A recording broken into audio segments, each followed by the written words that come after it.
Hi, everyone, welcome to our studio. Thank you so much for joining us today. In this studio, we have two guests, Mr. Smith and Ms. Brown. Today, we would like to talk about how to learn and practice English. I know, it can be challenging for non-native speakers. But I believe it's important to keep practicing to improve our language skills. How do you think of it, Mr. Smith? Yes, I completely agree. English is such an important language to know, especially in today's globalized world. I think one of the best ways to learn English is to immerse yourself in it as much as possible.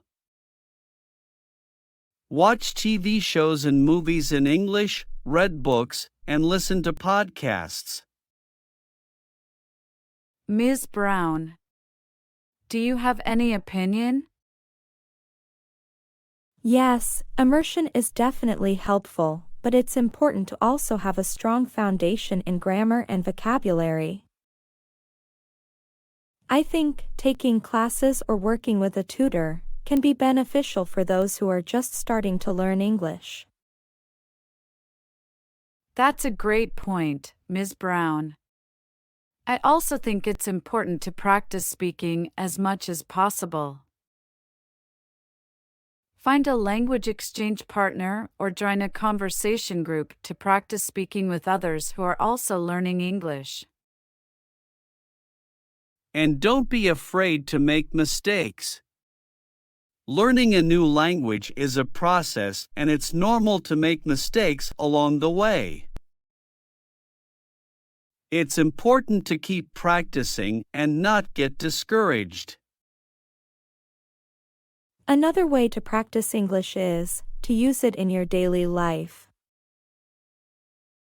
Label things in your home with their English names, practice ordering food in English at restaurants, and try to think in English as much as possible.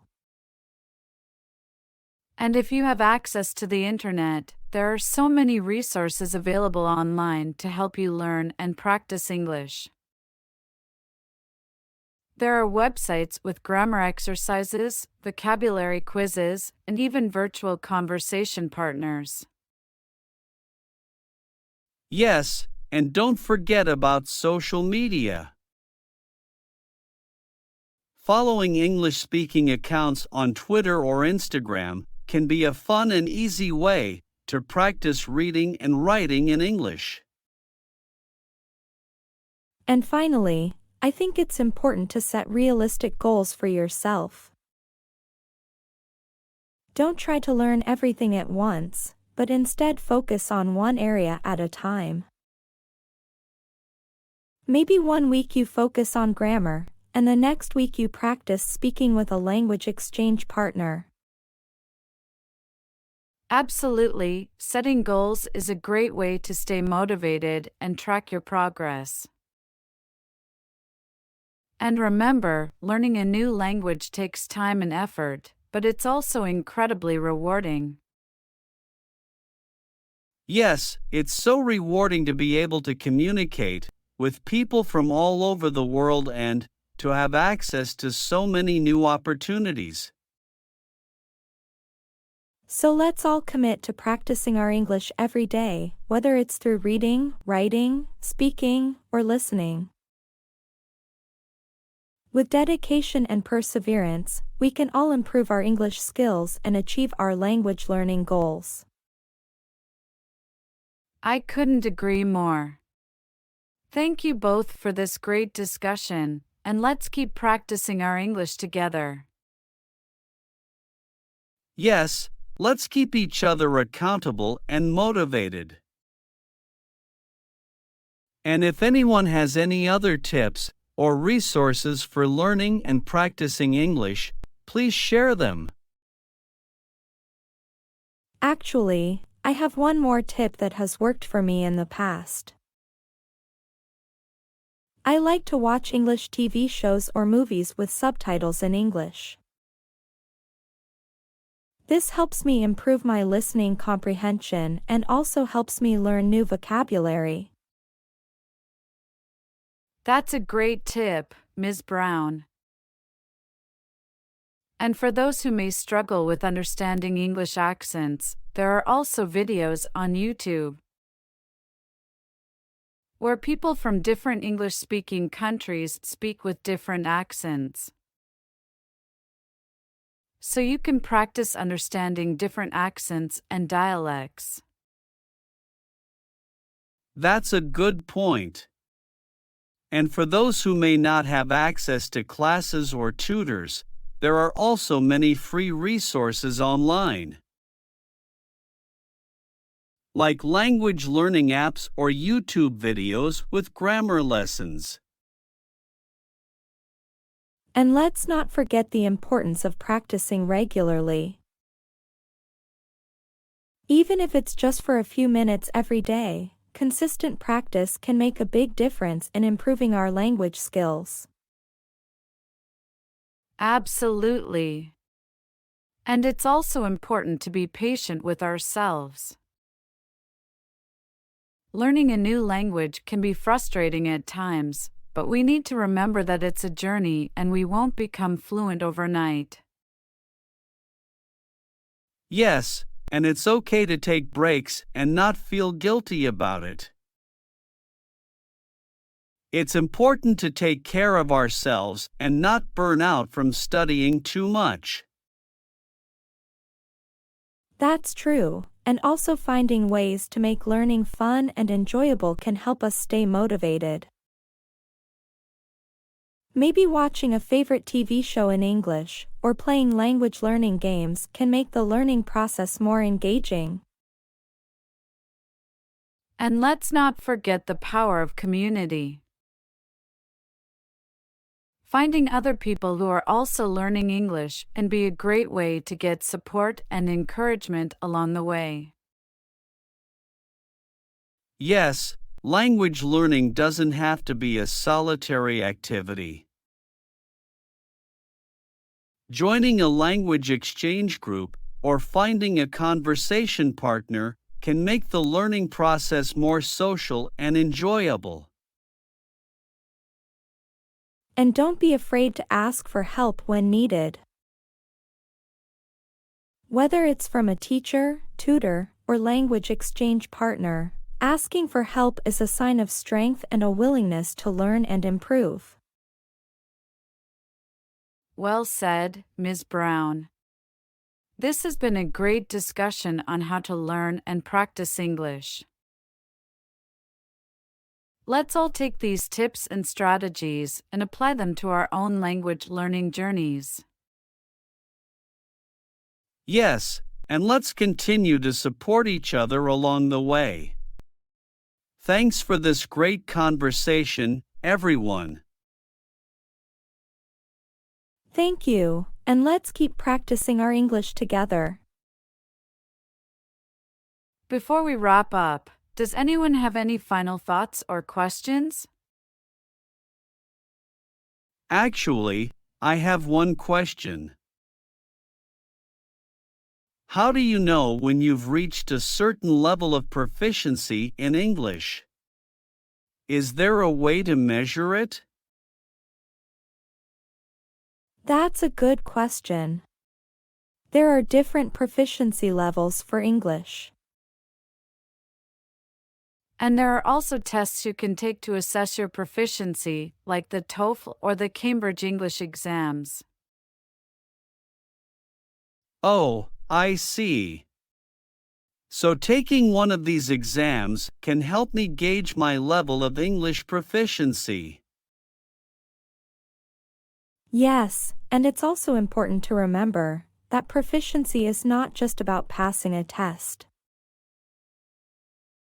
It's about being able to use the language in real-life situations, like in conversations or at work. That's right. So while taking a test can give you a good idea of your level, It's also important to focus on practical skills, like speaking and writing. I understand. Thanks for the clarification. And speaking of speaking skills, I just remembered another tip. Practicing speaking with yourself can also be a helpful way to improve your fluency and confidence. Yes, that's a great point. Talking to yourself in English can help you practice forming sentences and using new vocabulary. I never thought of that before. I'll have to try it out. And don't worry, Mr. Smith. You won't look crazy. It's actually a common language learning technique. All right, I think we've covered a lot of ground on how to learn and practice English. Let's all make a commitment to apply these tips and strategies to our own language learning journeys. And remember, the key to success is consistency and persistence.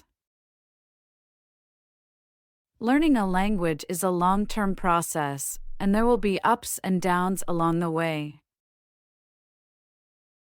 Yes, and it's important to celebrate the small victories along the way. Maybe it's finally understanding a difficult grammar rule or having a successful conversation in English. And it's also okay to make mistakes. Making mistakes is a natural part of the learning process, and it's how we learn and grow. That's a good point, Ms. Brown. We shouldn't be afraid to make mistakes, as long as we learn from them and keep practicing. And let's also be kind and patient with ourselves. Learning a language can be challenging, but it's also a rewarding experience. And let's not forget the bigger picture. Learning a new language can open up new opportunities and experiences. Whether it's traveling to a new country or connecting with people from different cultures. Yes, and it's also a way to broaden our perspectives and understand the world around us better. How do you keep motivated and avoid getting discouraged when learning a language? Motivation can be a big challenge, especially when progress seems slow. One thing that can help is to set realistic goals for yourself. Instead of aiming to become fluent overnight, focus on smaller goals, like learning a certain number of new words or phrases each day. And it's also helpful to make language learning a regular part of your routine. Incorporate it into your daily life, whether it's listening to podcasts on your commute or reading news articles in English. And don't be afraid to mix things up and try new methods of learning. Maybe switch from textbooks to language exchange apps or try watching TV shows or movies in English. That's a great point. And it's also important to find ways to make language learning fun and engaging. Maybe join a language exchange group or find a language partner to practice with. And remember, it's okay to take breaks and not be perfect all the time. Learning a language is a journey, and it's important to enjoy the process. Thanks for those tips, everyone. I feel more motivated already. That's great to hear, Mr. Smith. And if you ever need support or motivation, don't hesitate to reach out to us. Yes, we're all in this together. Thanks again for this great discussion, everyone. Yes, thank you. I've learned a lot today. Me too. Happy learning, everyone.